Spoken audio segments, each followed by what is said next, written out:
No sé si lo ven bien. Todavía no se ve nada. Todavía no. Me estoy Toma su tiempo. acomodando. 5. Está como trabada. Pues, Ahí sí. no, entonces Ahí se salgo ve. y vuelvo. No, pero ahí se ve. Ahí se ve, Listo, se ve. perfecto. Bueno, vamos a ver presentación. Vamos a arrancar con la guía 5, que como les dijo Edith, trata de ciclos de potencia y de refrigeración, que ustedes algo vieron con ella en la clase pasada, en la teórica. Es más, resolvieron uno de los problemas. Pero los primeros problemas, no sé si pudieron ver la guía, se van a concentrar en estos dos dispositivos. La turbina, que vieron que es el corazón de un ciclo de potencia, y el compresor, que es el equivalente, pero en un ciclo de refrigeración. Entonces vamos a ver esos primeros problemas, que son un poco de cómo funcionan estos dispositivos, y que dan origen también a lo que ustedes denominaron rendimiento isentrópico. Entonces vamos a ver cómo es que se trabaja en números con esos conceptos.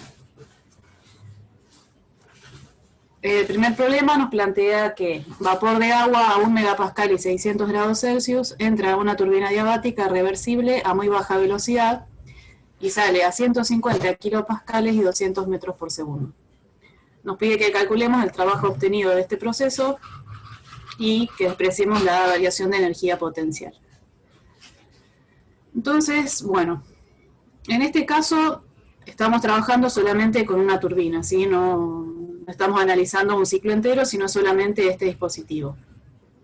Entonces, el enunciado del problema que nos plantea, ¿un sistema abierto o un sistema cerrado?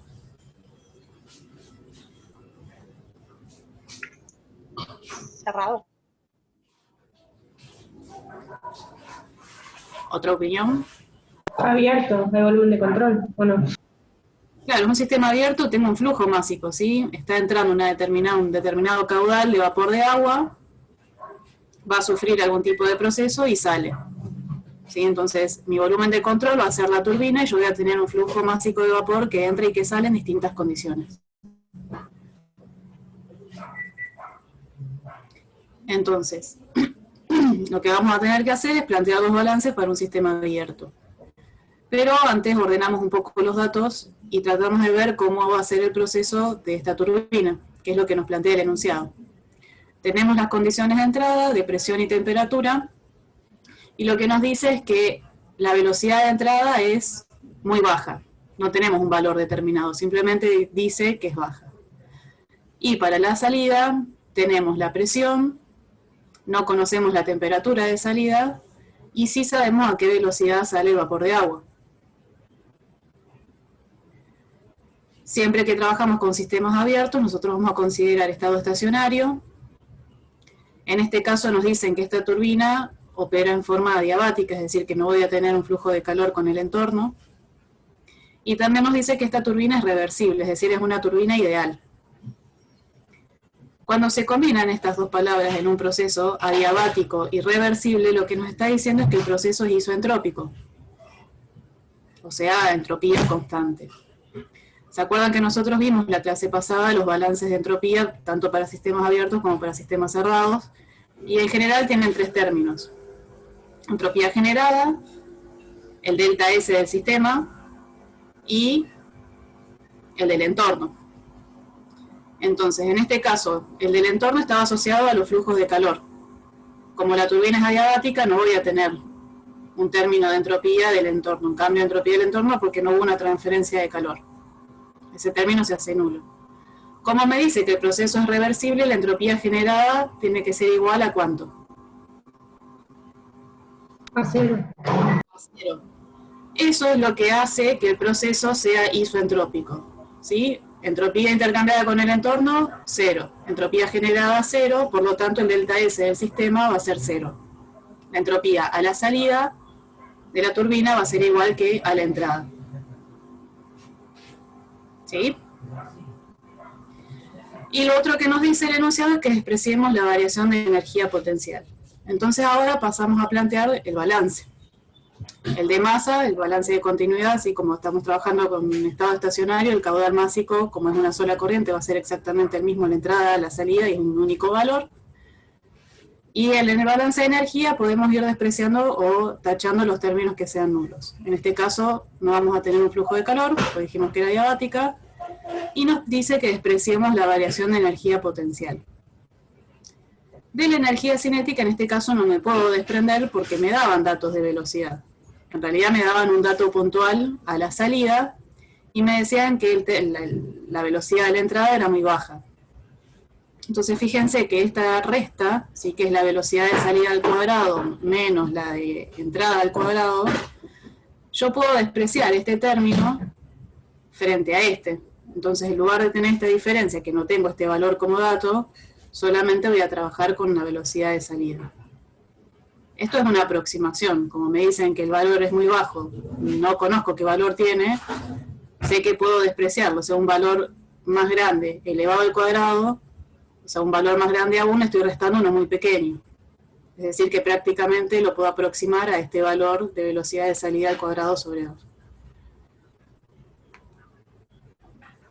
Y el cambio de entalpía del vapor de agua no lo conozco. Pero ¿cómo podríamos averiguar estos valores de entalpía? ¿Por la tabla? Por las tablas. Entonces vamos a tener que ver qué datos tenemos para saber en qué tablas buscar y cómo sacar estos valores. Otra cuestión que tienen que plantear, que en este caso no lo pide el enunciado, pero siempre es necesario para precisamente ubicarse en esto, en cómo voy a buscar los valores que yo necesito, y en los ciclos después más aún, son los diagramas TS. Entonces sí o sí ustedes tendrían que plantear el proceso que está planteado en el enunciado del proceso que sucede en la turbina en un diagrama TS. Y ahí van a poder ubicar los puntos y saber en qué tablas van a tener que ir a buscar o cómo ubicarse en qué punto van a estar. Entonces, acá tienen, digamos, como ejemplos distintos procesos isoentrópicos. ¿Sí? Las evoluciones en un diagrama TS que son isoentrópicas van a ser líneas verticales. ¿Sí? Voy a mantener un mismo valor de entropía durante las distintas etapas del proceso.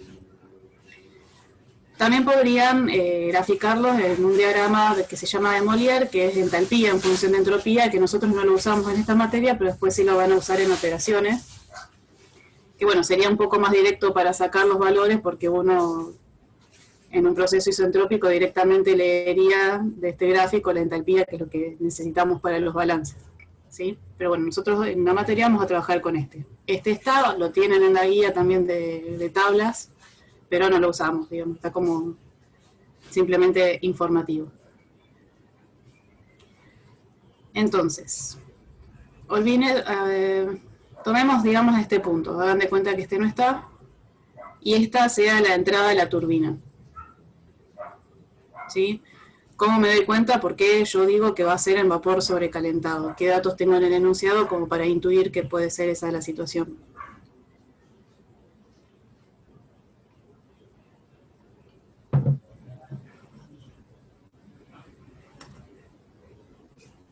¿Estamos a altas presiones? No sé si es tanto altas presiones, pero sí me dan que un valor de presión y otro de temperatura. Entonces, si ya necesito estas dos variables para definir el punto, entonces estoy en un punto sobrecalentado, porque si fuese un punto de saturación, necesito un solo valor. La temperatura. Ah, claro. Entonces, ya con tener los dos datos, yo intuyo que estoy en vapor sobrecalentado. Entonces, esta podría ser tranquilamente la representación del punto de entrada, de las condiciones de entrada a la turbina. Las condiciones de salida, yo lo único que conozco es la presión. O sea, sé que voy a estar en una isobara que corresponde a 150 kilopascales, pero este punto 3 que está marcado acá es hipotético. Yo en realidad no sé si quedé, o sea, si esa isobara hace que yo quede dentro de la campana, o que ese punto en realidad esté justo sobre el borde de la campana, o que incluso aún siga en otra condición de vapor sobrecalentado. Eso no lo sé. Y es lo que voy a tener que ir tratando de vislumbrar usando los datos que tenemos. Entonces, ¿cuáles serían esos datos? Yo lo que tengo definido en realidad es el punto de entrada. Dijimos que era vapor sobrecalentado, que tenía datos de presión y de temperatura.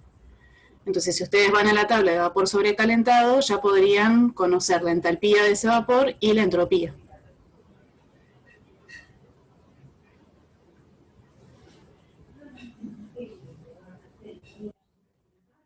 Entonces podríamos chequear que estos valores que yo anoté acá estén correctos, si ustedes se fijan en la tabla.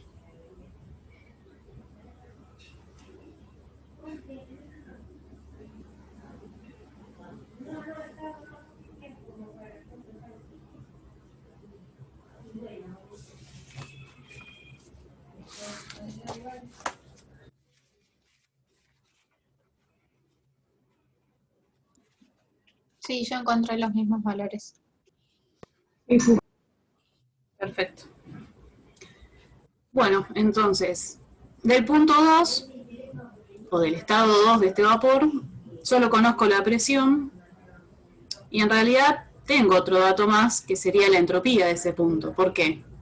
Porque habíamos dicho que este proceso en la turbina era isoentrópico, es decir, la entropía a la entrada iba a ser igual que a la salida, es decir, que este valor que yo encontré en las tablas de vapor sobrecalentado por el punto 1 va a ser igual en el punto 2.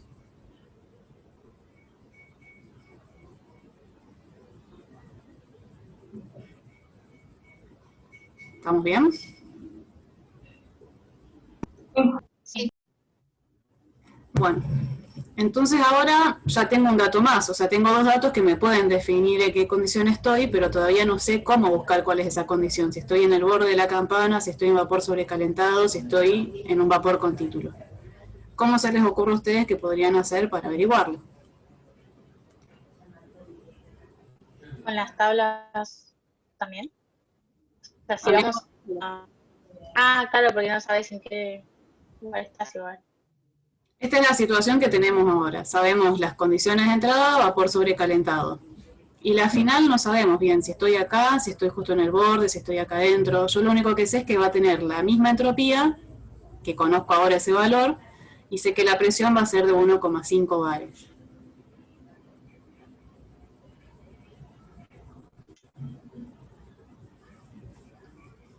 Entonces, bueno. Pero, por ejemplo, ese valor, o sea, ese valor de entropía está dentro de, digamos, si vas a la tabla de vapor sobrecalentado a 1,5 bares, está dentro de lo que son 111 grados de temperatura, por ejemplo. O sea, yo ahí ya puedo saber que está en vapor sobrecalentado o no. Está bien lo que decís. Uno podría decir, bueno, yo puedo asumir que puede ser vapor sobrecalentado. Entonces hago como dijo su compañera, busco la presión de 1,5 bares en la tabla de vapor sobrecalentado y tendría que buscar un valor de entropía cercano a este. Sí. Hay uno.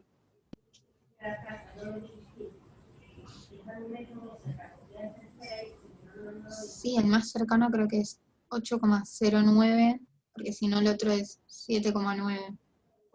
O sea, habría que interpolar, pero bueno.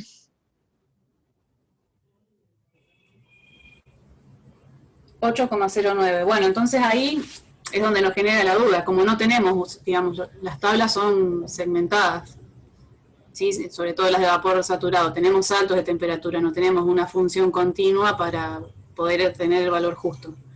Pero los valores que sí tenemos, que son puntuales, son los de la saturación. Entonces yo podría buscar también, con el mismo razonamiento que vos hiciste, pero en la tabla de vapor saturado, la presión de 1,5 bar y me fijo cuál es el valor de entropía del vapor saturado.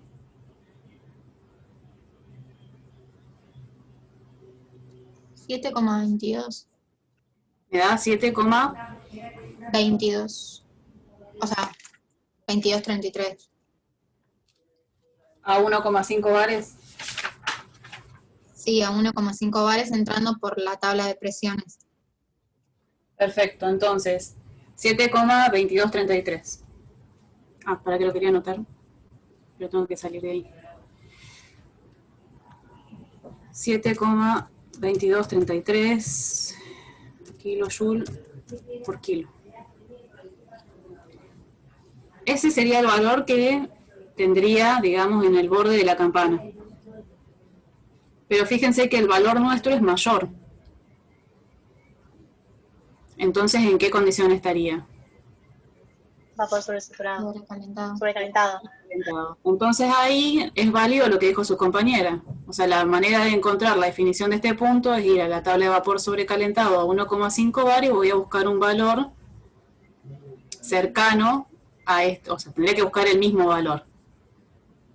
Si queremos podemos hacer la iteración o buscar el más cercano, en este caso yo creo que podemos buscar el más cercano, para no perder tiempo en ese tipo de cálculos, ¿sí? Porque además el que vos me dijiste de la tabla era muy parecido. Y tomamos ese como condición de salida. Esta es la tabla que vos miraste, la de 1,5 bares de vapor sobrecalentado, y dijiste que el valor de entropía más cercano era este, 8,0964. Entonces, en este caso ya les pongo el resultado de la interpolación, ¿sí? Pero esto después ustedes pueden hacer los cálculos por su cuenta, ¿sí?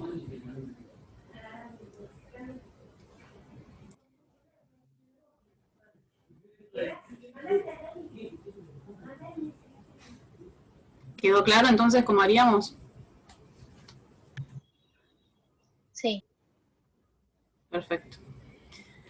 Entonces todo este proceso lo hicimos para conocer las propiedades de descarga de la turbina, ¿sí? O las condiciones en las que estaba el vapor a la salida de la turbina. Y ahora ya las tenemos definidas. Sabemos que la temperatura va a ser de 300,9 grados Celsius, la presión era 1,5 bares, y la entalpía, en este caso es el resultado de la interpolación entre estos dos valores, 3074,97. Entonces ahora sí ya tendríamos los valores necesarios para resolver el balance y calcular el trabajo obtenido en este proceso. Simplemente ahora es reemplazar los valores. Esto ya habíamos dicho que se reducía a la velocidad de salida, ¿sí? Este término se despreciaba frente a este porque era muy pequeño.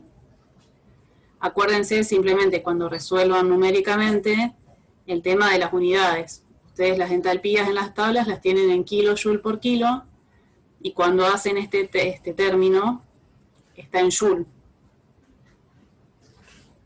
¿Sí? Esto lo vieron con Bernardo en la clase de sistemas abiertos. Entonces, acuérdense que acá tienen un factor de conversión de 1000.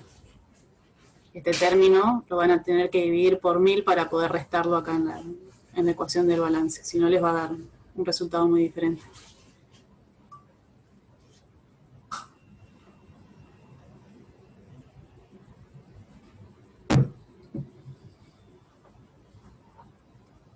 Bueno, fíjense que cuando resuelvan todos los números, la potencia generada por esta turbina nos dio 603 kilojoule por kilo.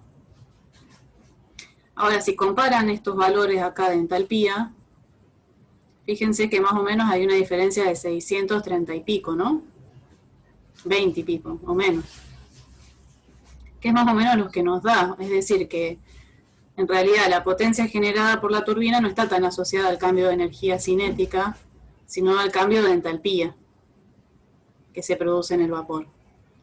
Entonces, esto está resuelto acá numéricamente para que ustedes vean que pueden aproximar directamente la potencia generada por la turbina al cambio de entalpía que tiene ese vapor, y es así como lo vamos a usar al balance cuando resolvamos los problemas de los ciclos. Si no vamos a tener datos de las velocidades de entrada y de salida de la turbina, simplemente vamos a tener los cambios de condición del vapor y vamos a resumir, digamos, a reducir los balances al cambio de entalpía del vapor.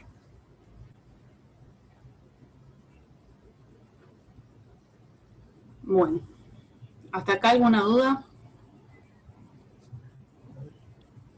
No, por el momento no. Bueno, entonces seguimos. Este es el diagrama de Mollier que les decía que tenían en las tablas, digamos, de la materia, pero que bueno, que no lo usamos. Y ahora vamos a pasar a una situación un poquito más compleja. Veíamos recién una turbina que se comportaba de forma ideal, ¿sí? Era reversible, adiabática, por lo tanto isentrópica. Y ahora vamos a pasar a analizar qué es lo que pasa con una turbina real. Entonces, el problema nos dice, una turbina de vapor de agua entrega 56.000 kilowatts de trabajo.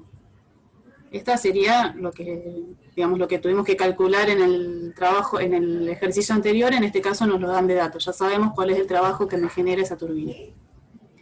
Las condiciones de entrada del vapor son 80 bar y 600 grados Celsius, y la descarga en un condensador se hace a una presión de 10 kilopascales.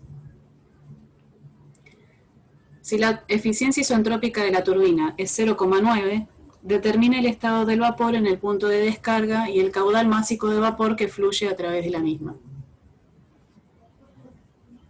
¿Sí? Entonces, en este caso, sabemos cuál es la potencia que me entrega esa turbina, conocemos las condiciones de entrada del vapor, la presión de salida, y lo que sabemos es que la turbina tiene un rendimiento. No es una turbina ideal. Y lo que no conocemos es en qué condiciones va a salir ese vapor.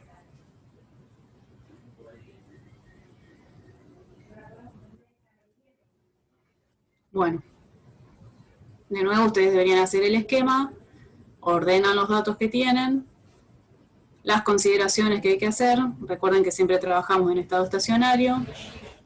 En este caso no nos dicen que la turbina sea o no adiabática, pero podemos considerar que ese intercambio de calor es despreciable y no es, digamos, un error hacerlo, sino que este proceso en la turbina es tan rápido que la transferencia de calor prácticamente no tiene lugar. ¿Sí? Y las variaciones de energía potencial y energía cinética ya las vamos a despreciar. Planteamos el balance entonces de energía para un sistema abierto. Dijimos que el calor lo vamos a considerar despreciable. Energía cinética y potencial también, es decir, que la potencia generada por la turbina va a ser equivalente, digamos, al cambio de entalpía que sufre el vapor.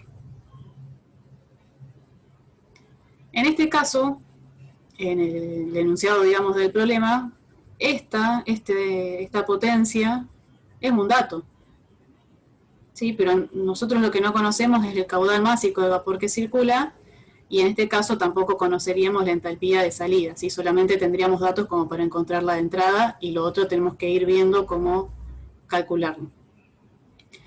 Pero en caso que yo pueda conocer esta entalpía de salida, la H2, y conozca este cambio de entalpía del vapor, yo podría calcular entonces el caudal másico, que es lo que me pide el enunciado. Entonces el problema está ahora en ver cuál va a ser esa entalpía de salida, teniendo en cuenta que esta turbina tiene un determinado rendimiento. Entonces lo primero que tenemos que... ¿Sí? Te hago una consulta del despeje de la diapositiva anterior. Sí. No entiendo por qué el menos que está en el caudal másico en el siguiente renglón ya no está. ¿Por qué di vuelta acá la resta dentro del paréntesis? Para dejar de usar el signo negativo adelante. Di vuelta acá. No había visto eso. No, lo di vuelta. Genial, gracias. No hay problema.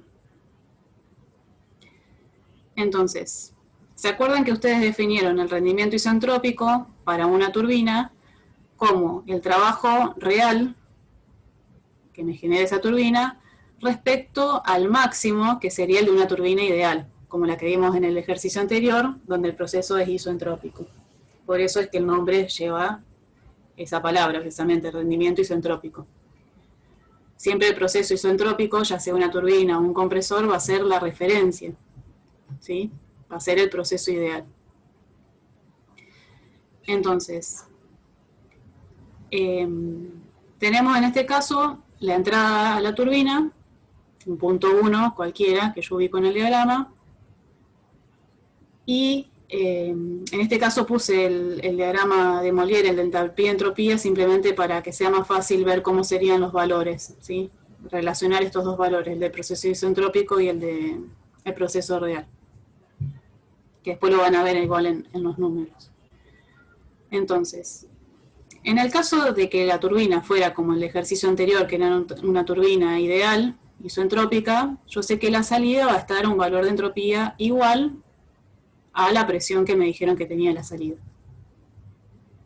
Y el trabajo generado por esa turbina entonces sería proporcional a este segmento, a esta diferencia de entalpías entre esa entrada y la salida del proceso isentrópico, que le pusimos 2S, y la S es constante. Esto sería el trabajo ideal, ¿sí? Y va a ser un máximo, va a ser lo máximo que yo podría obtener de esa turbina. Ahora, en un proceso real, la variación de entropía, ¿cómo va a tener que ser?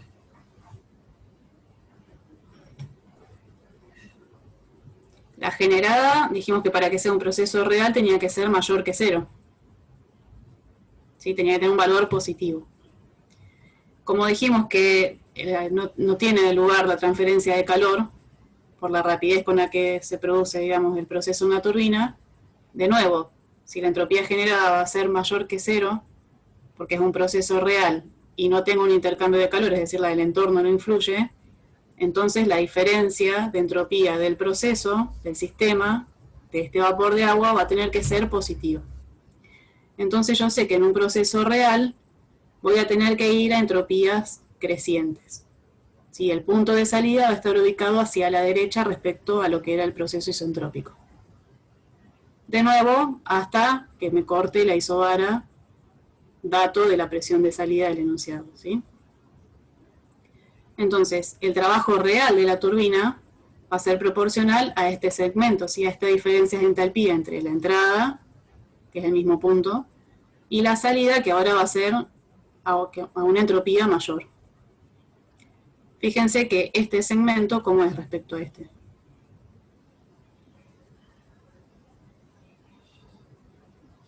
Menor. Menor. Entonces este rendimiento siempre va a ser menor a la unidad. Y yo lo defino así a propósito, que sea menor a la unidad. Entonces, también fíjense que en el caso que, tanto en la turbina ideal como analizamos en el enunciado pasado, teníamos un vapor que todavía estaba sobrecalentado.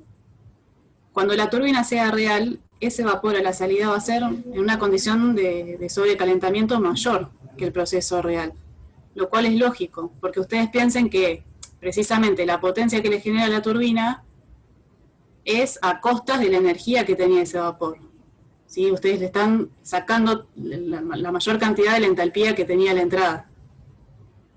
Si ustedes no son el 100% eficientes en hacer eso, como sería en una turbina real, ese vapor a la salida todavía va a tener una cierta energía que yo no pude aprovechar. ¿Sí? Entonces, en un proceso real, esta entropía va a ser mayor que la del proceso isentrópico, y la entalpía de ese vapor de salida también va a ser mayor que la del proceso ideal.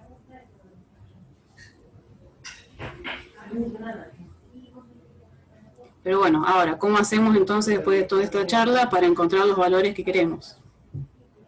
Bueno, como les dije, siempre la referencia va a ser el proceso isoentrópico, porque va a ser el que yo pueda calcular de tablas como hicimos en el ejercicio anterior. Para el otro voy a necesitar el dato o del rendimiento, o me pueden dar el trabajo también real para que yo pueda calcular ese rendimiento, esa eficiencia isoentrópica, si son las dos alternativas. En este caso el rendimiento no es un dato, pero yo quiero saber esta entalpía de salida, en qué condiciones quedó ese vapor. ¿Cuál es mi referencia? El proceso isentrópico. Fíjense que en esta ecuación, si yo puedo encontrar la entalpía de ese vapor, si hubiese sido un proceso isentrópico, puedo despejar de acá directamente la entalpía de salida, que es lo que me piden. ¿Sí? Entonces ese es el procedimiento que tendríamos que hacer para encontrar las propiedades a la salida del vapor. Entonces va a ser como un cálculo auxiliar nuestro encontrar la evolución isentrópica, que es lo mismo que hicimos en el ejercicio anterior. Yo conozco todas las condiciones de entrada de la turbina. Tengo la presión, tengo la temperatura, voy a la tabla de vapor sobrecalentado, tengo el valor de entalpía de entrada y el de entropía. Ahora viene mi cálculo auxiliar. Voy a encontrar el proceso isentrópico para poder encontrar las condiciones reales. El proceso isentrópico habíamos dicho que tenía el mismo valor de entropía que en el punto de entrada y conozco también la presión. ¿Sí? Pero necesito el valor de entalpía, este es el punto para poder usar el dato del rendimiento isentrópico y encontrar la entalpía real de salida. Entonces, de nuevo, ¿cómo hacemos para encontrar este valor de entalpía? Como hicimos antes.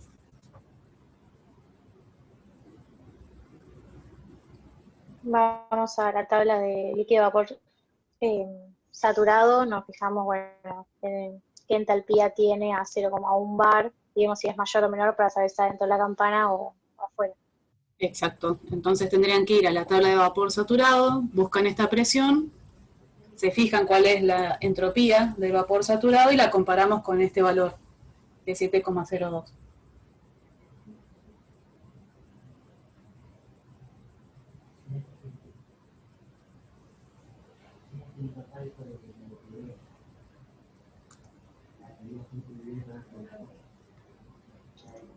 Es mayor que ese valor que teníamos ahí, creo. Claro, encontraron este mismo valor que tengo yo. 8, ¿lo copié mal? 15. 8,15 puede ser. Sí. 15,02, sí.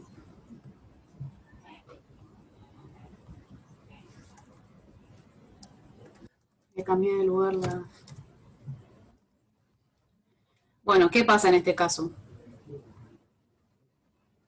Este punto en realidad no está fuera de la campana, sino que está dentro, ¿sí? Porque el vapor saturado tiene una entropía mayor. Es decir, que yo estoy un poquito más acá a la izquierda de la condición de saturación. Entonces, ¿cómo hacemos para calcular la entalpía cuando tenemos un vapor con título? Y vamos a la otra tabla, a la de líquido, la del agua saturada. Claro, ya sé que necesito los datos de la saturación, pero yo tengo datos de entropía de ese punto. ¿Qué puedo calcular con este dato de la entropía? Que me permita después calcular la entalpía.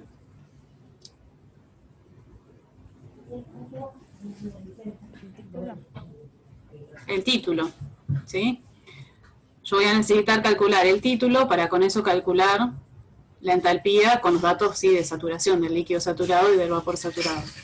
Entonces, con este punto, más los datos de la saturación, ¿sí? Con los datos de entropía, yo voy a poder calcular el título. Una vez que tengo el título, tomo los valores de saturación del líquido y del vapor a esa misma presión y calculo la entalpía de este punto, que no es el real, el que yo quiero encontrar. Todo esto es un cálculo auxiliar del proceso isentrópico que me va a permitir encontrar la verdadera entalpía de salida del vapor. ¿Sí? Hasta acá, ¿quedó claro cómo encontramos el proceso isentrópico? Es el mismo procedimiento que hicimos en el problema anterior, pero en este caso nos quedó dentro de la campana ese punto. ¿Sí? Entonces calculamos el título y calculamos la entalpía de ese punto isentrópico. Ahora, para encontrar la verdadera entalpía de salida, voy a usar el dato del rendimiento isentrópico de la turbina, que era 0,9. ¿Sí? La entalpía de entrada ustedes ya la habían encontrado en la tabla de vapor sobrecalentado. Esta es la que acabamos de calcular con todo ese cálculo del título y demás. Y acá vamos a despejar la entalpía que tenía el vapor realmente a la salida, ¿sí? En esa turbina real. Acá yo les anoté el dato del vapor saturado, ¿sí? Porque un poco relacionado a lo que charlábamos antes. Cuando ustedes en el proceso isoentrópico, habíamos quedado dentro de la campana, con un título bastante alto, ¿sí? 0,86. Ese proceso ideal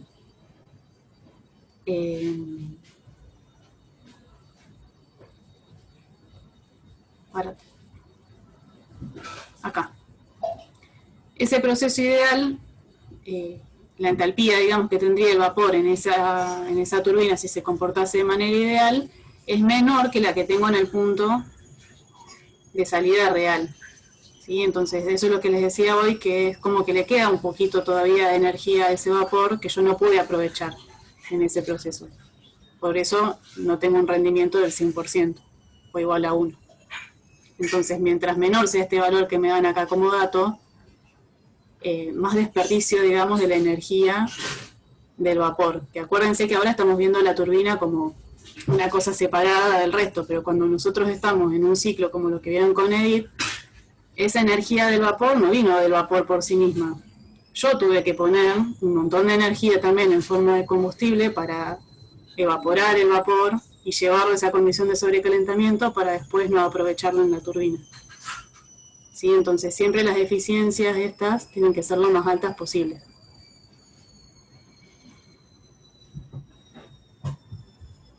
Bueno, tenemos entonces la condición de entalpía, ¿sí? El valor de la salida de la turbina real.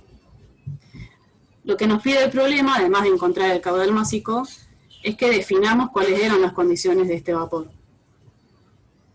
Entonces, yo no sé si al considerar este rendimiento quedé de nuevo dentro de la campana, en el borde de la campana o en una condición de vapor sobrecalentado. Entonces, de nuevo, lo comparo con el vapor de saturación, con el valor del vapor saturado, y ahí me doy cuenta que quedé como dentro de la campana o fuera de la campana o dónde.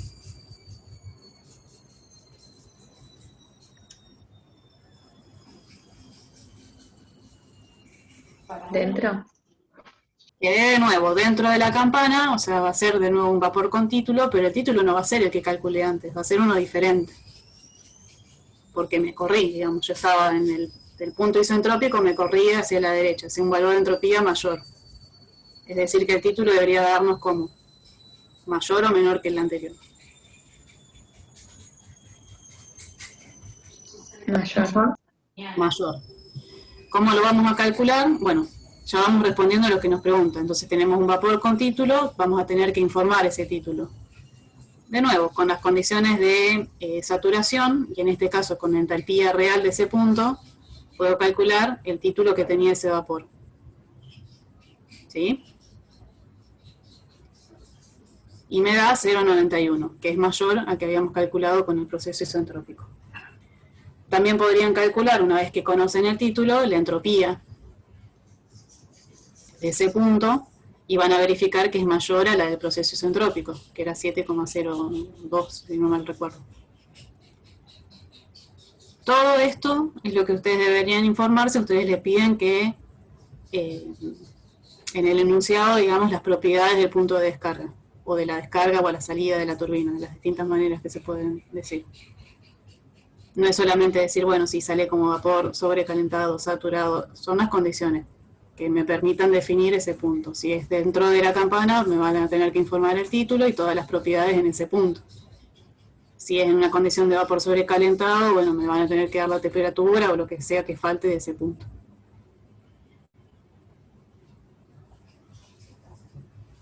Entonces, hasta acá respondimos lo primero que nos pedía el enunciado, faltaría entonces el caudal másico. Pero bueno, ya tenemos todos los datos, habíamos llegado hasta el balance, que la potencia, digamos, generada por la turbina era el caudal másico por la diferencia de entalpías. Acá ya están dadas vueltas, por eso no está el signo menos adelante. Y de acá puedo despejar directamente el caudal másico, porque ya sé, tengo los valores para calcular esta diferencia de entalpía entre la salida real y la entrada de la turbina.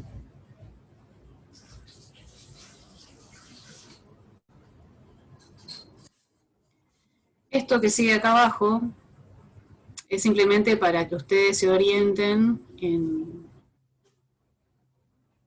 un poco la definición del rendimiento isentrópico, ¿sí? En el caso de la turbina, siempre la potencia que me genera una turbina ideal va a ser mayor que la de real. ¿Sí? Entonces uno define el rendimiento isentrópico de manera que me dé un valor menor a la unidad, y eso va a hacer que el cociente sea el de la potencia real que me dio esa turbina respecto al máximo que es la ideal.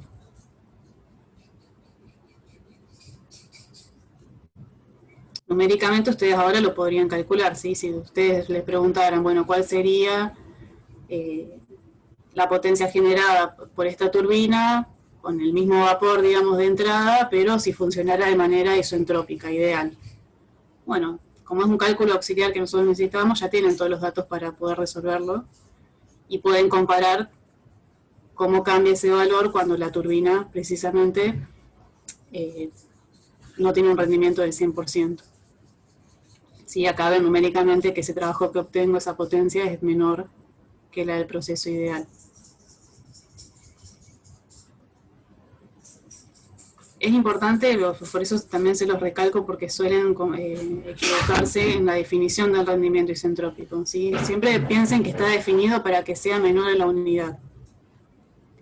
Eso hace que esté definido de manera diferente cuando se trata de una turbina que cuando se trata de un compresor. Por eso es importante que sepan ubicarse en qué situación están.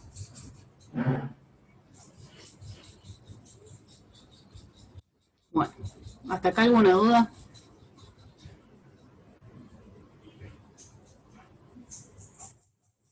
No. Bueno, pasemos a lo que sigue. Perdón, era otro archivo. Dejo de compartir un momento.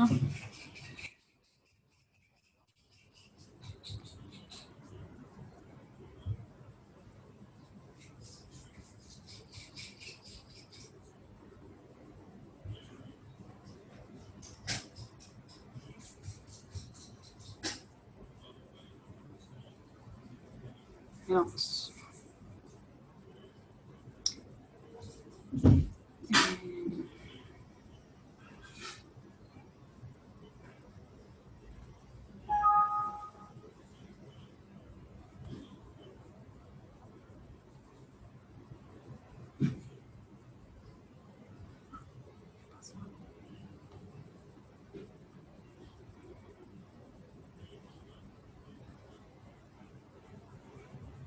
Ustedes me avisan cuando se vea. Se ve. Ahí fue, profe. Se ve, profe. El problema que sigue, ustedes en realidad lo hicieron con Edith en la clase teórica, ¿sí? Era resolver este ciclo ranking. El ciclo ranking es un ciclo ideal, ¿sí? Y ya tiene las distintas etapas definidas. Por lo tanto, cuando ustedes le digan un ciclo ranking en un enunciado o en algún problema, ya tienen que saber qué procesos implica. Tienen que saber que van a tener una turbina, que van a tener, o sea, qué componentes forman parte de ese ciclo y cuáles son las evoluciones en cada uno de ellos, ¿sí? Entonces, vamos a repasarlo un poco como para entrar de nuevo en tema, ¿sí? Ustedes cualquier cosa me paran, pero es un poco lo que, es en realidad lo que ya hicieron con Edith. Nos dice que el fluido de trabajo de un ciclo ranking ideal es vapor de agua, ¿sí? Si es un ciclo ranking y es ideal, sí o sí es vapor de agua el fluido con el que se trabaja. A la turbina entra vapor saturado a 8 megapascales y del condensador sale líquido saturado a la presión de 0,008 megapascales. Nos dan el dato de la potencia neta obtenida de 100 megawatts. Y para este ciclo tenían que determinar el rendimiento térmico, el flujo de vapor, el calor absorbido en la caldera, el calor seguido en el condensador y el caudal de agua de refrigeración en el condensador, con los datos de entrada y salida de temperatura del agua que usan para intercambiar ahí calor. O sea, en realidad lo que les pedía era todo del ciclo.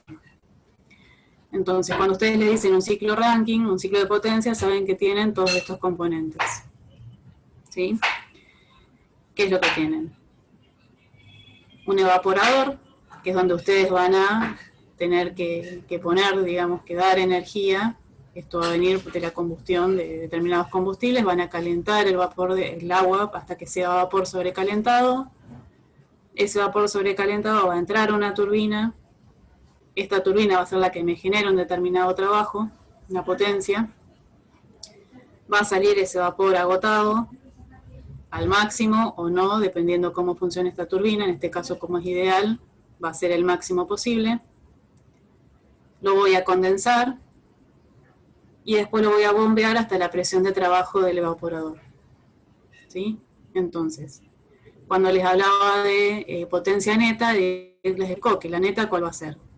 Bueno, lo que me genere este ciclo, que va a ser lo que sale de la turbina, respecto a lo que me consume, que es lo que me consume la bomba,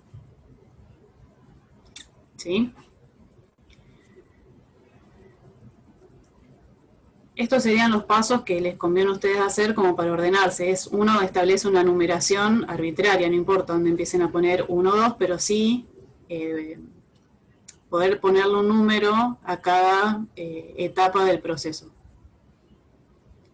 Y después lo que van a hacer es analizar cada uno de los componentes de este sistema como un sistema abierto, ¿sí? Es decir, van a tener que ir tomando el volumen de control en aquel componente del ciclo donde ustedes tengan interés.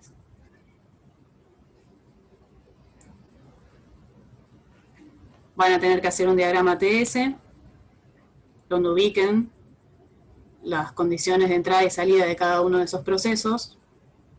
Por ejemplo, el 1 al 2, ¿qué sería? Sin leerlo acá. Pero, ¿qué componente tengo acá del ciclo? ¿La bomba, la turbina, el evaporador? ¿Qué tengo?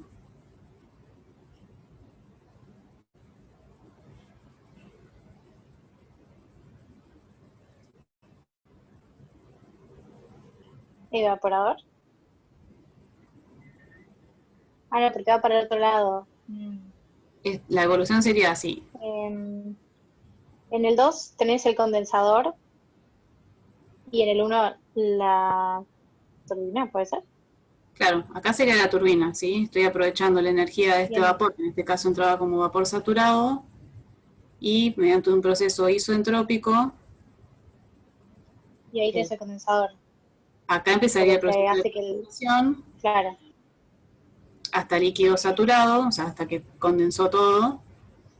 Este proceso 3-4 sería la bomba, porque estoy pasando de esta isobara a la isobara que corresponde a la presión de trabajo de la caldera o del evaporador. Y todo este proceso desde 4 hasta 1 sería el proceso del evaporador, ¿sí? Entonces el calentamiento del agua y la evaporación. Y en el caso que hubiese entrado como vapor sobrecalentado, sería también ese sobrecalentamiento del vapor.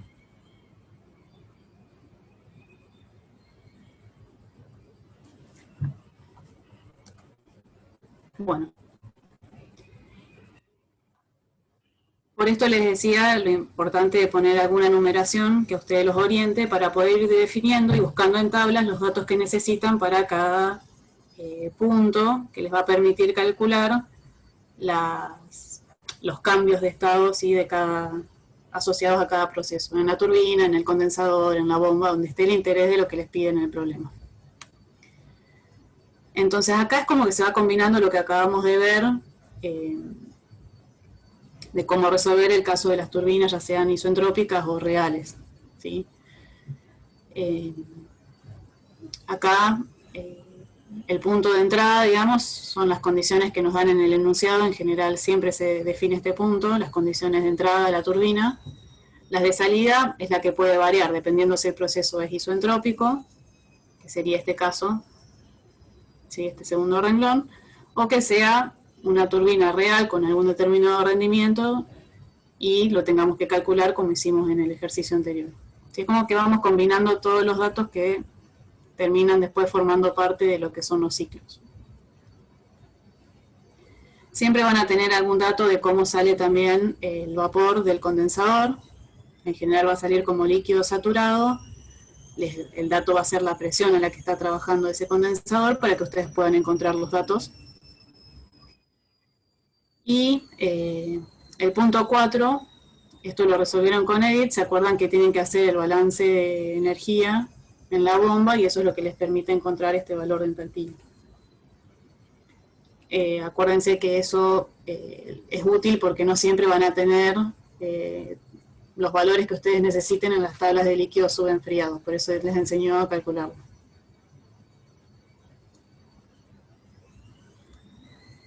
en ese caso, ¿cuál vendría a ser el 2S y el 2?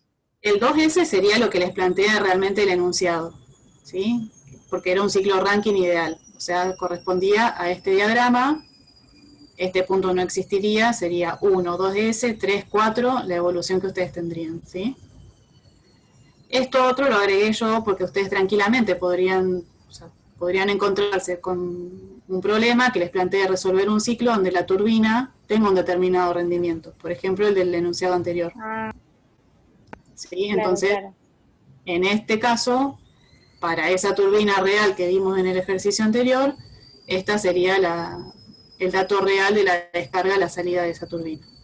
Y resolverían el ciclo entonces con esta evolución 1, 2, 3, 4. Si son las variantes que pueden tener en el caso de los ciclos de potencia.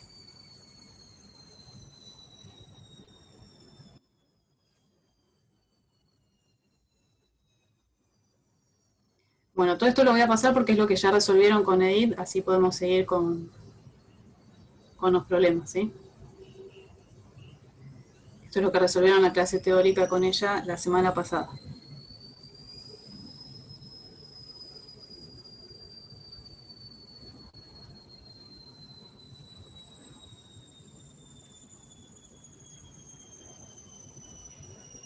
No recuerdo si llegaron a hacer esto.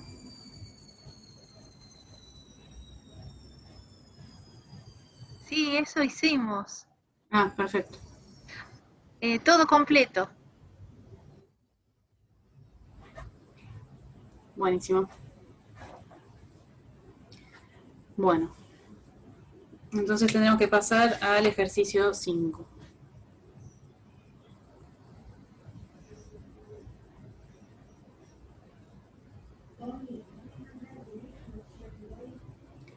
Bueno, vamos a detenernos un poquito acá. No.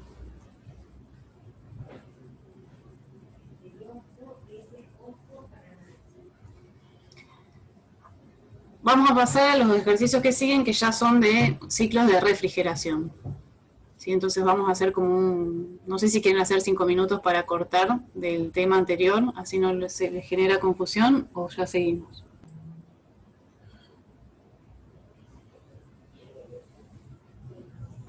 Por mí, cortar 5 minutos, pero no sé el resto.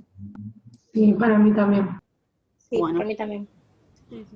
Perfecto, entonces son las 7 menos 5. 7 y 5, ¿les parece? ¿Ya lo pueden ver? Sí, sí, ya se puede ver. Entonces, ahora vamos a pasar a analizar, digamos, el ciclo contrario al de potencia, que era lo que acabamos de ver, por eso hicimos el corte. Lo que vamos a empezar a analizar son los problemas de ciclos de refrigeración. En los ciclos de refrigeración ustedes van a tener estos 4 componentes básicos, que es un compresor, que es el antagónico de la turbina, digamos. Si la turbina me genera una determinada potencia, me genera trabajo, el compresor me consume trabajo. Entonces, un compresor ideal va a ser aquel que me consuma el mínimo trabajo posible. Un compresor real me va a costar más caro, ¿sí? Me va a consumir mayor trabajo. Un condensador, una válvula de expansión y un evaporador. Entonces, disculpen un segundo.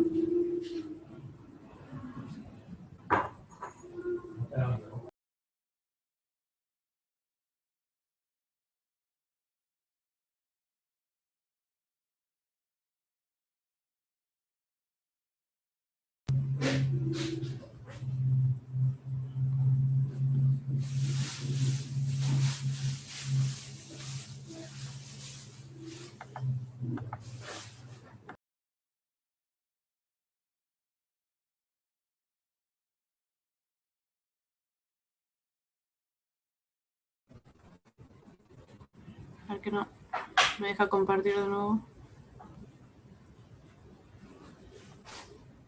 Ahí está.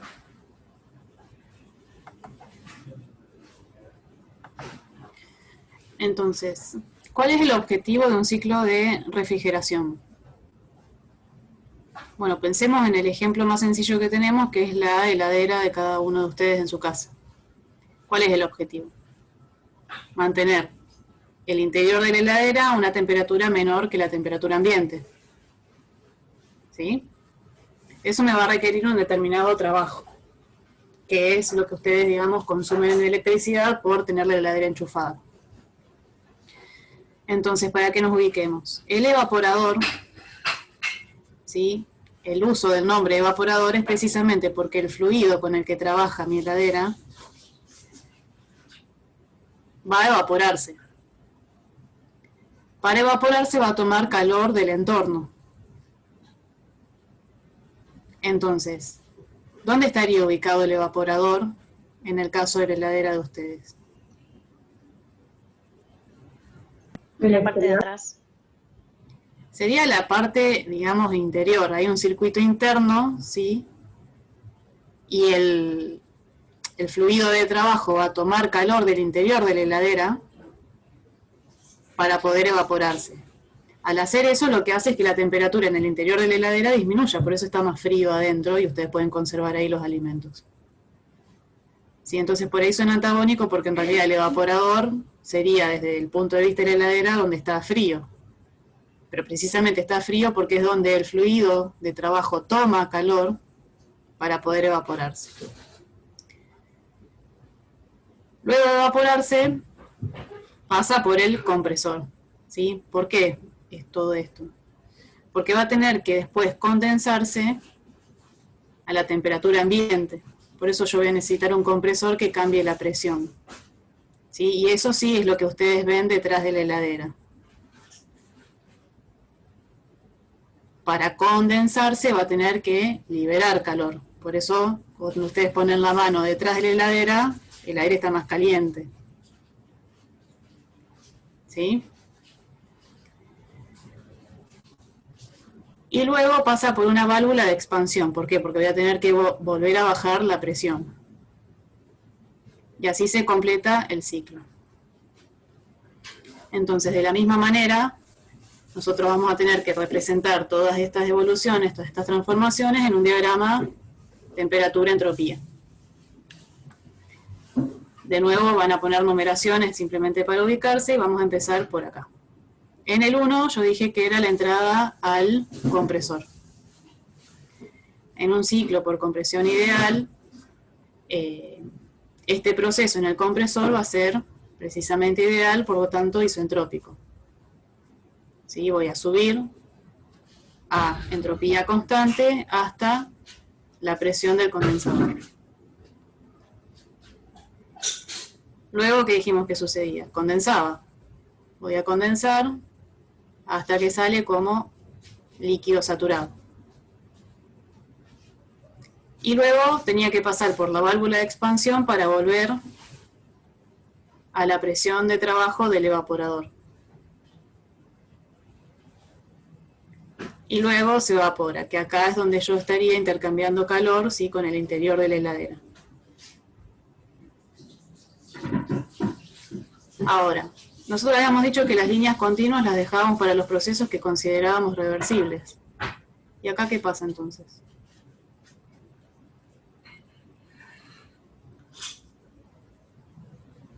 Pero ese era porque la válvula de expansión era isotártico, ¿no? Claro, por más que este ciclo de refrigeración sea un ciclo ideal, implica una evolución que sí o sí es irreversible, que es precisamente esta expansión. Si no hay manera de hacer una expansión de forma reversible. Pero que sea ideal, lo que me dice es que este proceso en la válvula, como bien vos dijiste, iba a ser isoentálpico. ¿Sí? Entonces, en el ciclo de refrigeración por compresión de vapor ideal, implica que el proceso en el compresor es isoentrópico y que el de la válvula es isoentálpico. Entonces, lo mismo, cuando ustedes le digan en un enunciado ciclo de refrigeración por compresión de vapor ideal, ya saben que está conformado por estos componentes y que tiene este tipo de evoluciones.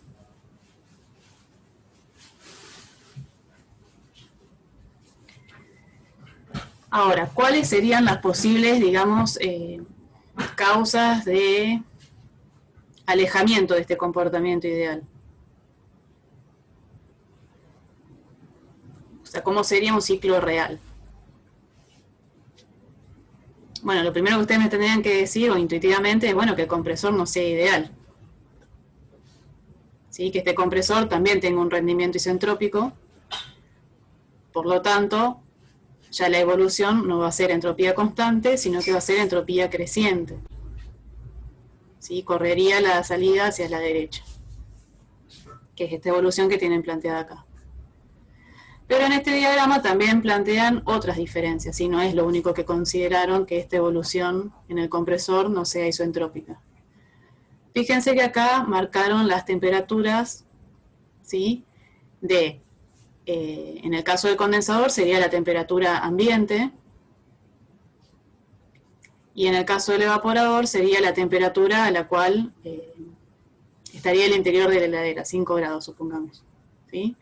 Esto podría ser 25 grados, una temperatura ambiente promedio. ¿Y qué es lo que yo veo en este diagrama?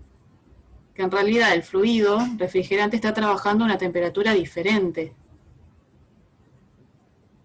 a la del ambiente y está a una temperatura diferente a la del interior de la heladera, cosa que en el anterior no estaba indicado. Esto se llama desacople térmico, y esto lo vieron con el profesor, que en realidad puede plantearse también para un ciclo de potencia, y lo que considera es que para que existan estas transferencias de calor, tiene que haber una diferencia de temperatura.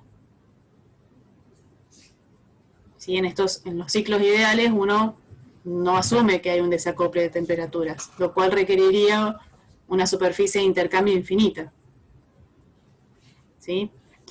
Entonces, contemplar una situación más real es contemplar que para que haya transferencia de calor tiene que haber una diferencia de temperaturas. ¿Eso qué significa? Si dijimos que el condensador era donde el fluido, digamos, intercambiaba calor con el ambiente, para que haya un flujo de calor hacia el ambiente, el fluido de trabajo va a tener que estar a una temperatura mayor que esos 25 grados que yo dije que era la temperatura ambiente promedio. Por eso está por arriba. ¿Sí? En el caso del evaporador, que era lo que sucedía en el interior de la heladera, yo que quería que el flujo de calor fuese desde el interior de la heladera hacia el fluido refrigerante. Para eso, entonces, la temperatura del fluido de trabajo va a tener que ser menor, ¿sí? Para que el flujo de calor se dé en este sentido.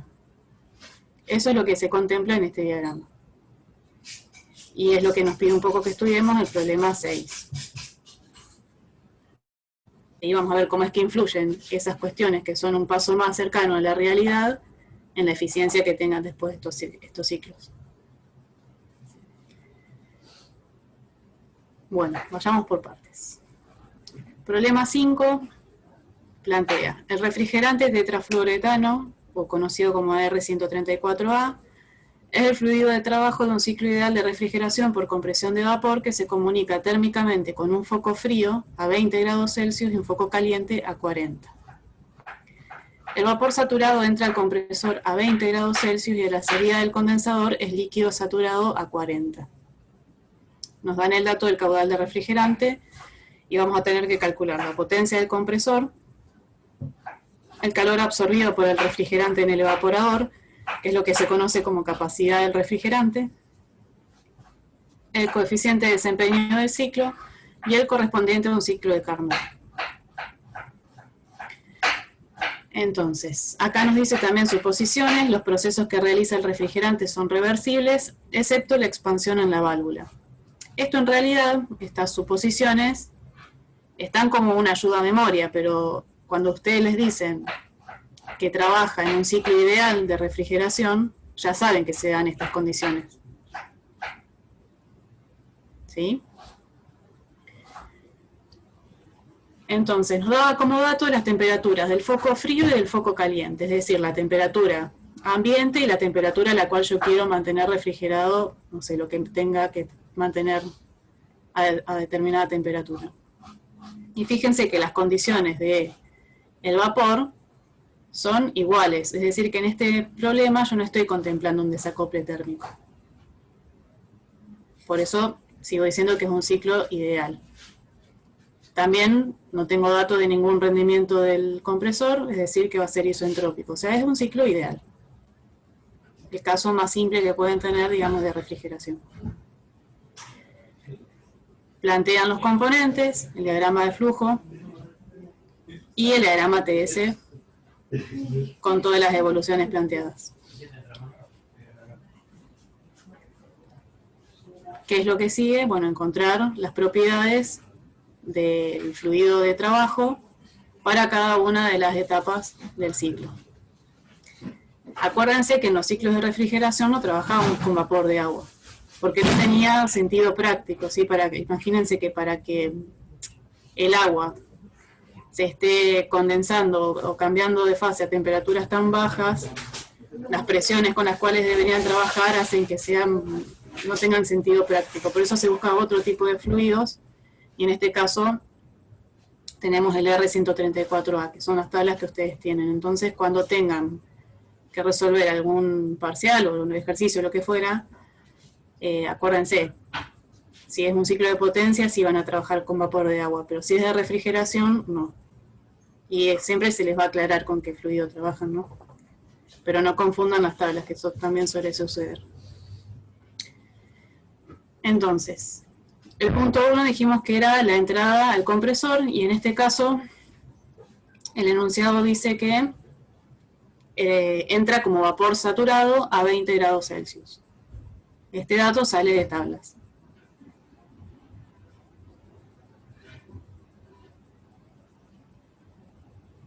La salida, ¿cómo la encontramos?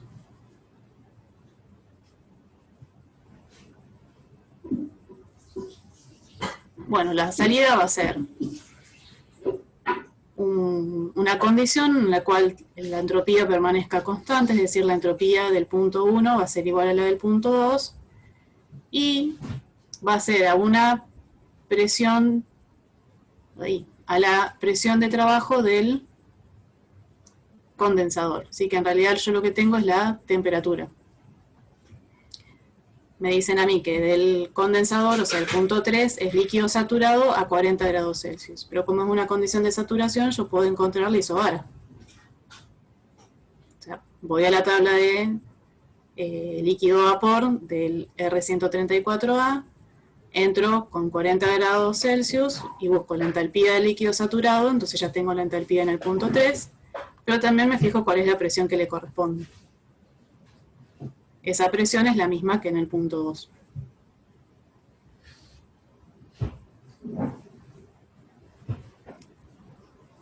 ¿Digamos bien? Sí. Bueno, entonces ahora del punto 2 conocemos presión y entropía. ¿En qué condición vamos a salir? Bueno, acá no tiene mucho sentido, como hacíamos antes, de buscar como referencia la del vapor saturado, porque en un compresor, si entré con vapor saturado, ya sé que va a salir de forma sobrecalentada. Sí, es la evolución lógica de un proceso isentrópico.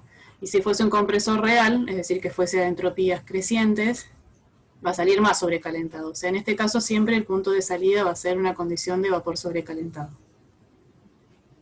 Es decir, que ustedes deberían ir a la tabla de vapor sobrecalentado, a una presión de 10,16 bares y buscar un valor de entropía cercano a 0,91.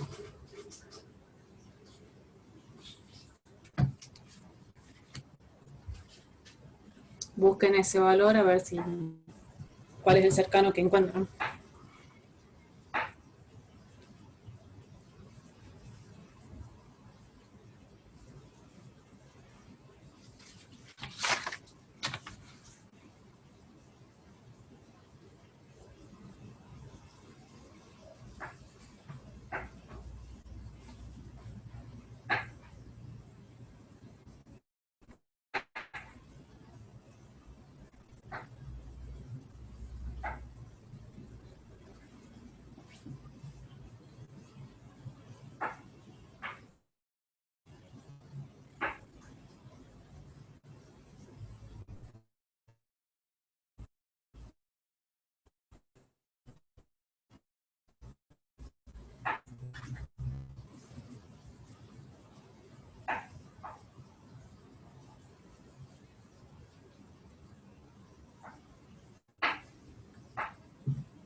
¿Encontraron en tablas?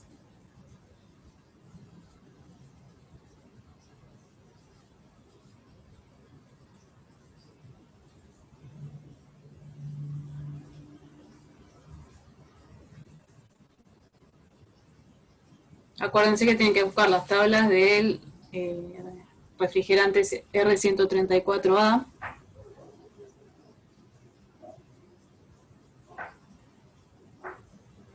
Las tablas de vapor sobrecalentado, y tienen a distintas presiones. En negrita tienen puestas las presiones en megapascales y más abajo el valor en bares. La tabla tiene 10 bares. no 10,16, pero no vamos a hacer ninguna interpolación. Tomamos el valor cercano de 10 bares y van a tener que buscar en esa tabla un valor de entropía cercano a 0,91. ¿Cuál es el valor más cercano que encuentran? 0,9066 a 40 grados. Exacto, 0,9066 a 40 grados. Entonces acá está puesto el valor, interpolando y demás, y fíjense que cambia muy poquito, ¿no? Es decir, que este valor directamente ustedes podrían tomar el de la entalpía del vapor sobrecalentado a 10 bares y 40 grados, que es 268,68, que lo sacan directo de tablas. Sí, en este caso hacer la interpolación no tiene mucho sentido, porque es un punto muy cercano al que ya tienen tabulado. Entonces, tienen la entalpía a la salida del compresor. Este punto ya lo habíamos sacado de tablas, era el líquido saturado a 40 grados Celsius. Y cómo es la evolución en la válvula de expansión. Isoentálpica. De 3 a 4 es isoentálpica, por lo tanto la entalpía en 4 es igual a la entalpía en 3. ¿Sí? Por eso este valor acá se repite.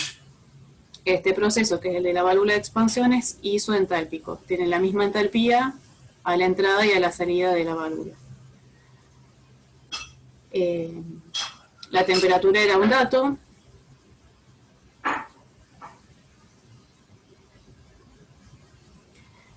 Y en este caso, bueno, si quisieran podrían calcular, pero no tiene sentido práctico para lo que es resolver el ciclo, ver qué título tiene y demás. Por eso, en general, este paso es simplemente que ustedes sepan que este proceso es isoentálpico y ya tienen las condiciones del punto 4. ¿Sí? No tiene ningún sentido que se pongan a calcular ahí el título, no se lo vamos a pedir tampoco. Entonces, ya tenemos definidos todos los datos, digamos, todos los puntos, las evoluciones de este ciclo. Entonces, ahora sí empezamos a hacer los balances que necesitamos según lo que nos pide el enunciado del problema. Lo que nos pedía calcular era la potencia del compresor, en primer lugar. Entonces, ¿cómo sería el procedimiento? Ustedes tendrían que tomar como volumen de control el compresor y aplicar ahí los balances para un sistema abierto. Siempre trabajamos en estado estacionario, por lo tanto el caudal másico es igual a la entrada y la salida y es un único valor. En este caso era dato, 0,008 kilos por segundo. Y en el balance de energía, ustedes me dirán qué es lo que desprecian y por qué.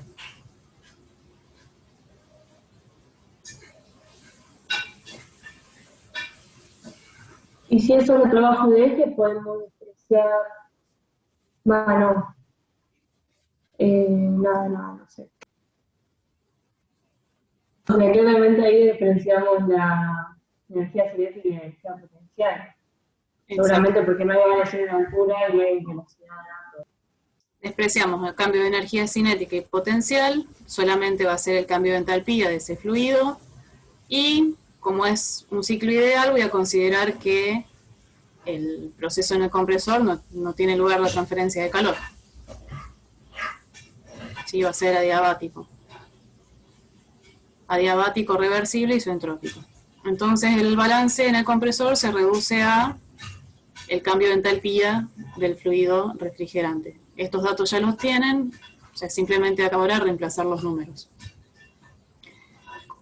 Signo. ¿Está bien que me dé negativo la potencia del compresor?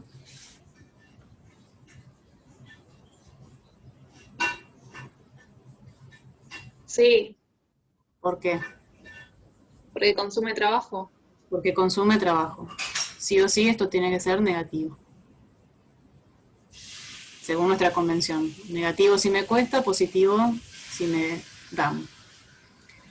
El compresor consume energía, por lo tanto la potencia es negativa.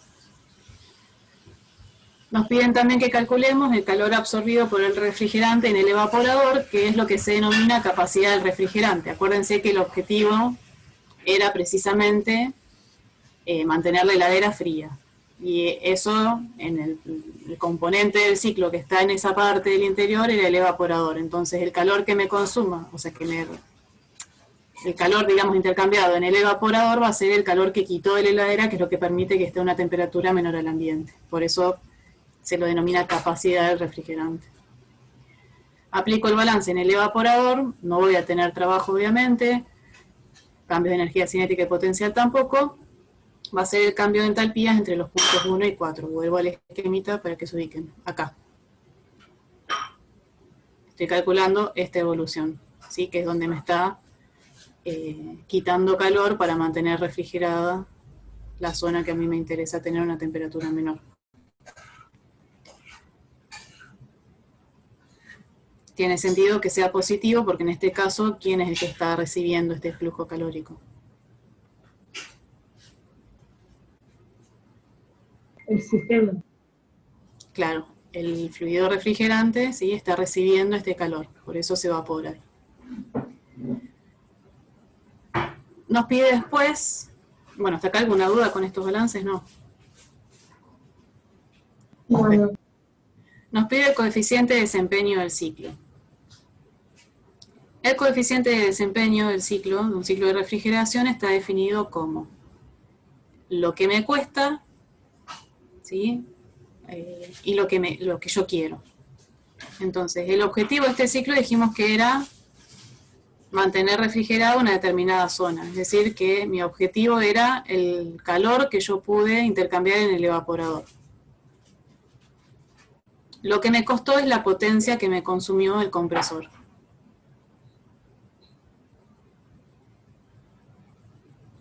¿Sí? Ese cociente, calor intercambiado en el evaporador respecto a la potencia consumida por el compresor, es el coeficiente de desempeño. En este caso va a dar mayor que la unidad, pero siempre el de un ciclo ideal va a ser el mejor, digamos, coeficiente de desempeño respecto a un ciclo que sea real. Pero el máximo no va a ser este, sino que va a ser el de Carnot, que se acuerdan que era una máquina completamente ideal porque no había ninguna evolución de las que planteaba esa máquina que pudiera llevarse a la práctica. Pero era el que precisamente me permitía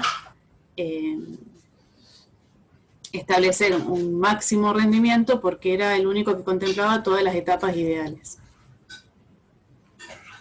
Por lo tanto, ese ciclo, o sea, ese rendimiento, el coeficiente de desempeño del ciclo de Carnot, solamente dependía de las temperaturas de las fuentes frías y calientes. Y para el caso de un ciclo de refrigeración queda definido por esta igualdad.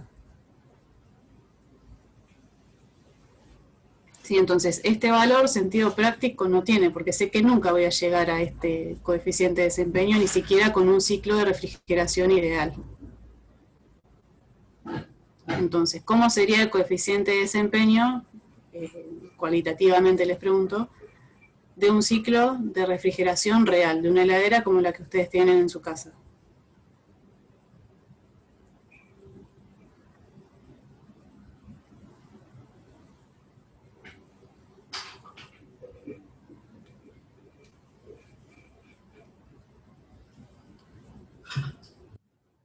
¿Cómo esperarían que les dé? ¿Mayor o menor que estos?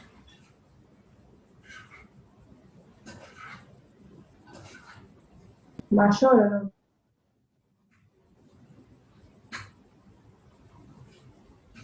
Y pensémoslo.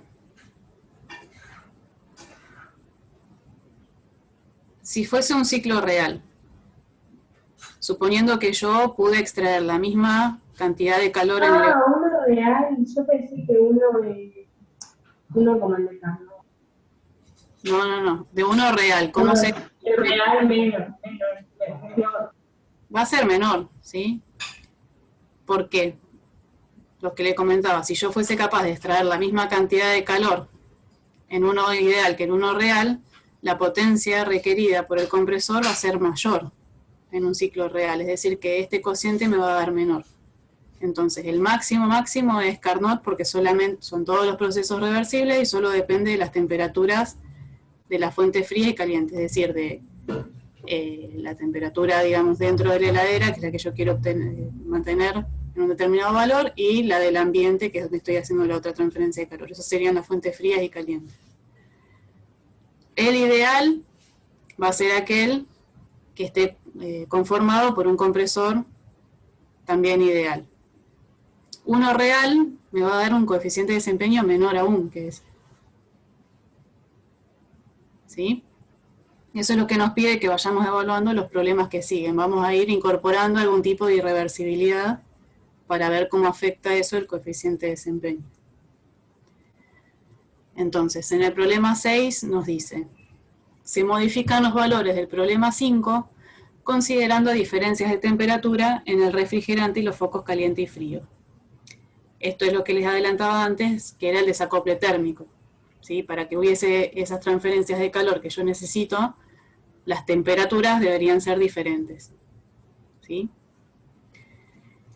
En el compresor entra vapor saturado a 12 grados, en tanto que del condensador sale líquido saturado a 1,4 megapascales.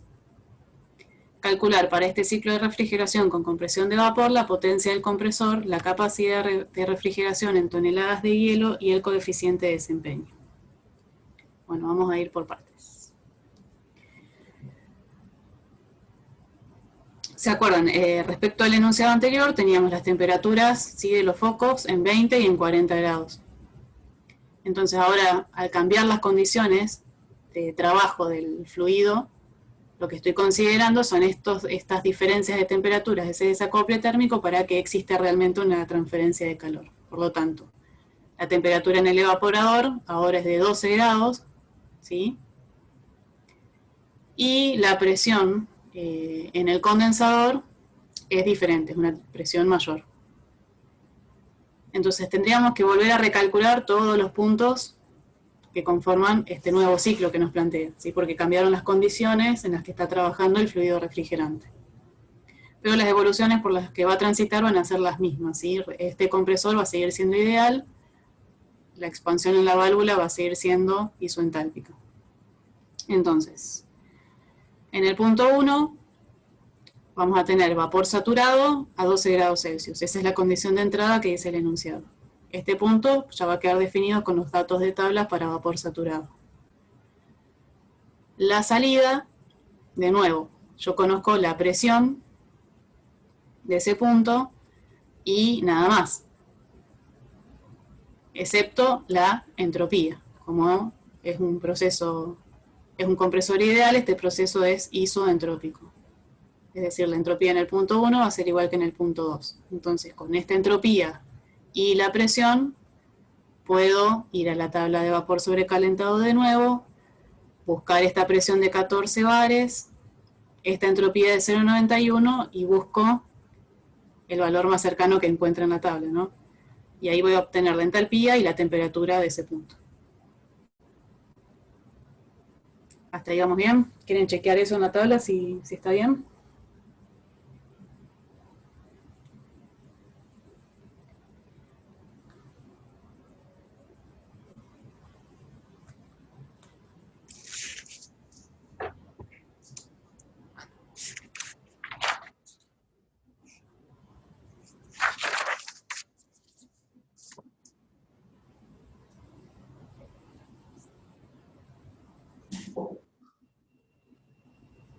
¿Qué encuentran en la tabla? En la que hay que buscar es en la del líquido refrigerante, ¿no? Sí. Para el punto 1 encontré los mismos valores. Perfecto.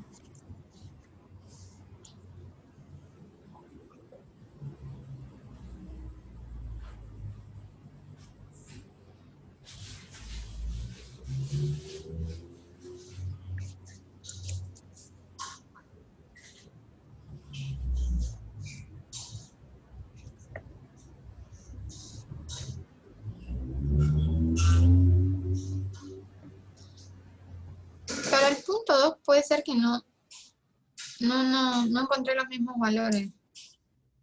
Claro, en el punto Quiero 2, decir como la línea en blanco. ¿Qué? en realidad tienen que interpolar en este caso. Ah, Fíjense que justo donde ustedes están mirando, que es 14 bares la presión, Cada vez a 60 grados. claro, tienen el valor de saturación a 0, que les da una entropía de 0,9003, Sí. y después a 60 grados 0,9297, y el de ustedes está justo ahí en un punto intermedio, digamos, no saben a cuál está más cerca, entonces ahí tendrían que hacer la interpolación. Ok. Y ese es el resultado que tienen puesto acá. ¿Sí? Por eso la temperatura, fíjense que les dio una temperatura intermedia entre... Sí, sí. Bueno. En general, en los problemas que les damos para los parciales, están los números acomodados para que dé muy cerca alguno de la tabla y no tengan que interpolar, ¿no? Pero bueno, en este caso, como es para resolver entre todos, podrían hacer la interpolación.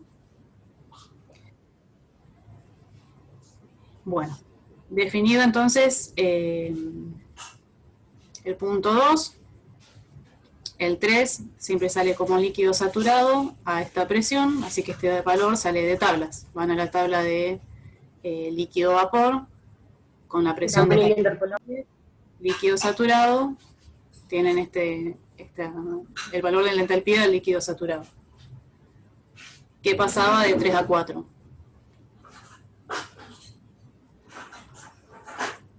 La entalpía es la misma. La entalpía es la misma, ahí se me va la flecha. Con título. Un vapor con título, pero bueno, no interesa a fines prácticos que calculen ese título, ¿sí? Simplemente ponen el estado en el que se encuentra. Bueno, de nuevo, ya tenemos la tabla completa para esta nueva situación. Ahora pasamos a lo que nos pide calcular, que es la potencia consumida por el compresor.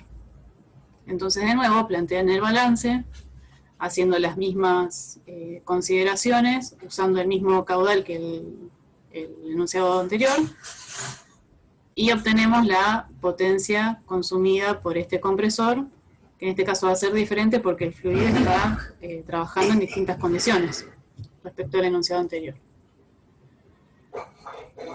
Nos pide de nuevo la capacidad de refrigeración, que es el calor intercambiado en el evaporador.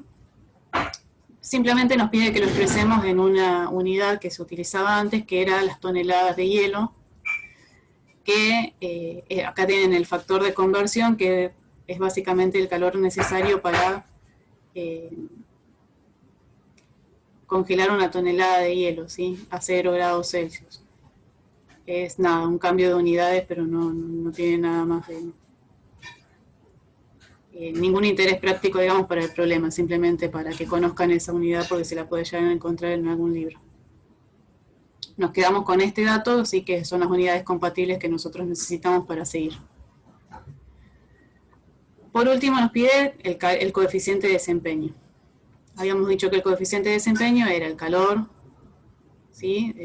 Intercambiado en el evaporador, dividido la potencia consumida por el compresor. Cuando hacemos este cociente, acá ponemos, me olvidé decirles en el anterior, valores absolutos porque esta potencia consumida es negativa, ¿sí? Pero no tiene sentido un coeficiente negativo. Por eso se trabaja con los valores absolutos. Cuando hacemos este cociente nos da 5,45. ¿Sí? Entonces fíjense que ahora yo le puse coeficiente de desempeño de un ciclo real porque estoy considerando un desacople térmico, ¿sí? Respecto a temperaturas de las fuentes. Pero aún así consideramos un compresor que era ideal. Y fíjense cómo cambia el coeficiente de desempeño. ¿Sí? Me da mucho menor que las otras condiciones de idealidad que veníamos analizando. Entonces, lo último que nos faltaría analizar es, bueno, ¿y qué pasa si encima de tener ese desacople le sumo la no idealidad del compresor? Y que ese compresor tenga un determinado rendimiento. Bueno, uno esperaría que entonces ese nuevo coeficiente de desempeño fuese menor que 5,45, inclusive, si trabajase en estas mismas condiciones. Bueno, eso es lo que plantea el último problema, pero trabajando con otras temperaturas, digamos. Pero acá sí lo que vamos a analizar es qué pasa con un compresor que no sea ideal. ¿Qué hora es? Bueno, tiempo tenemos. ¿Cómo están ustedes para plantear este problema?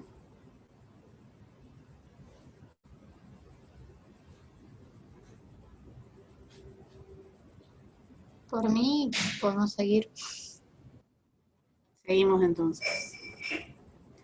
Nadie dijo que no, así que... Bueno. Es lo último que queda y ya quedan libres. Tenemos un ciclo de refrigeración por compresión de vapor, opera en estado estacionario con refrigerante R134A como fluido de trabajo. Al compresor entra vapor saturado a menos 8 grados Celsius, en tanto que del condensador sale líquido saturado a 28 grados Celsius. El caudal másico de refrigerante es 5 kilos por minuto y el rendimiento isentrópico del compresor es del 80%. Nos pide calcular la potencia del compresor, las propiedades de la descarga del compresor, la capacidad de refrigeración, de nuevo en toneladas, y el coeficiente de desempeño. Bueno, planteamos el diagrama de flujo con las numeraciones que corresponden y hacemos el diagrama temperatura-entropía. Ubicamos las temperaturas, ¿sí?, de las dos fuentes, fría y caliente, y empezamos.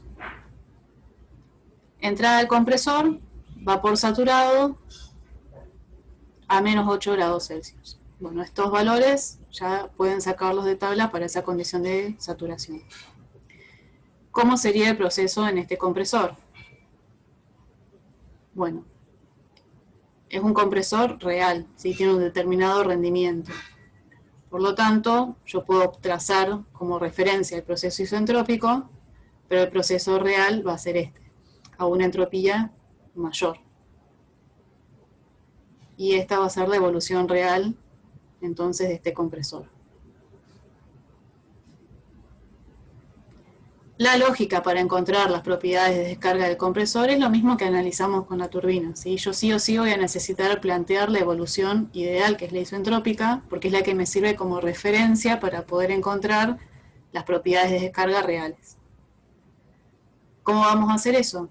Bueno, de una manera análoga a lo que hicimos con la turbina. Voy a tener que hacer este cálculo auxiliar de cómo son esas condiciones de salida de ese proceso isentrópico. Igual que como trabajamos antes. Voy a ir a la isobara que le corresponde a una temperatura de saturación de 28 grados Celsius, en este caso es 7,2675 bares, y busco en esa tabla de vapor sobrecalentado a esa presión un valor de entropía igual a la del punto 1, o lo más cercana posible. Fíjense que en las tablas de vapor sobrecalentado no van a tener una presión de 7,2675. Hay 7 y después salta 8, así que vamos a usar la de 7. Y van a tener que buscar un valor de entropía lo más cercano posible a 0,9239.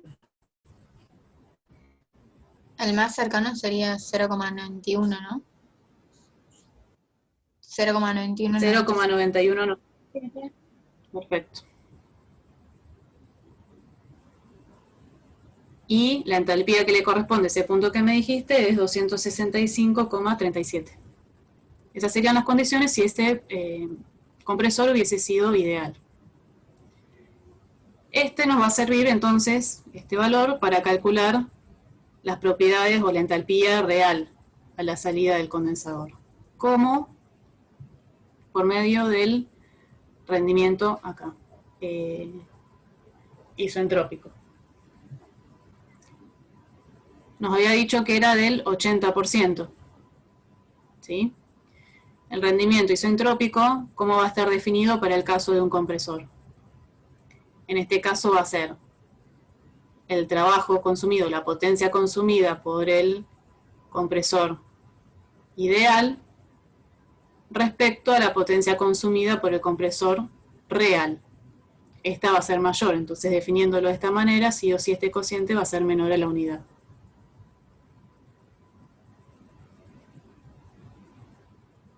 ¿Sí?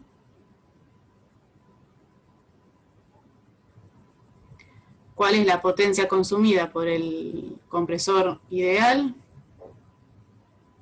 Esta diferencia. H1 menos H2S, y H2 menos H1 sería la real. ¿Sí?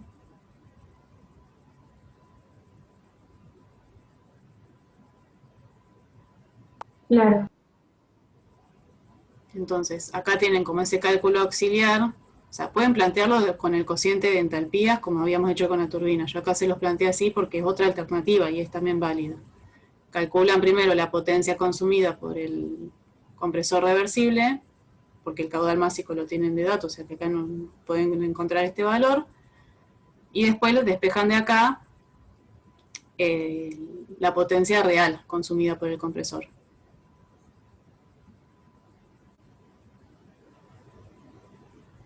¿Sí? Ahora, con este dato y el balance de energía correspondiente al compresor, pueden encontrar la entalpía de salida. Que es lo mismo que lo hubieran hecho directo de acá, cancelando el caudal másico, ¿sí? Ya hacen H2S menos H1 dividido H2 menos H1. Es exactamente lo mismo.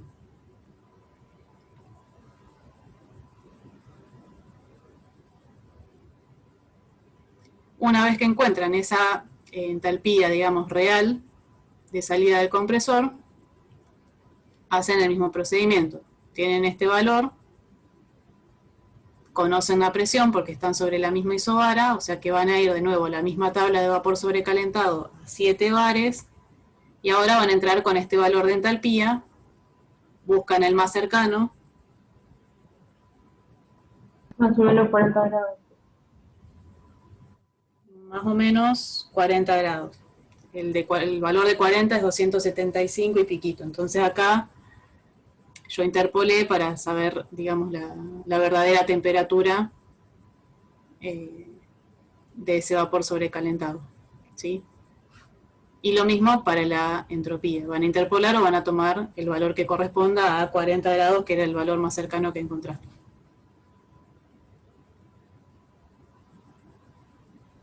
Eso sería entonces las propiedades de descarga del compresor, que era lo que pedía el enunciado.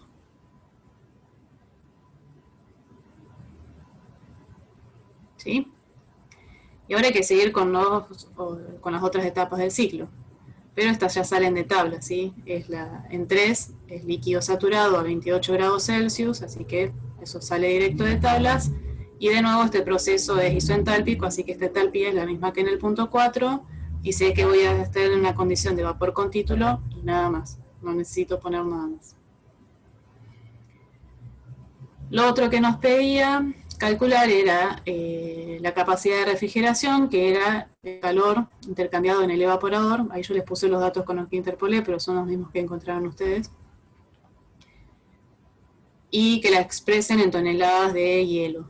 De nuevo es usar ese factor de conversión.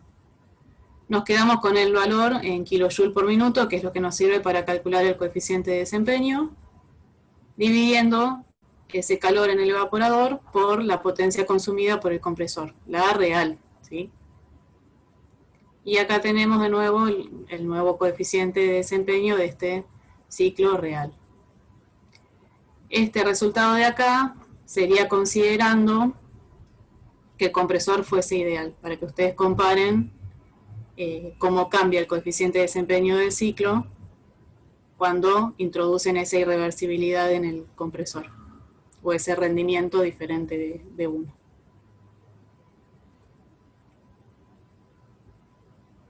¿Alguna duda? ¿Algo que quieran que veamos de nuevo?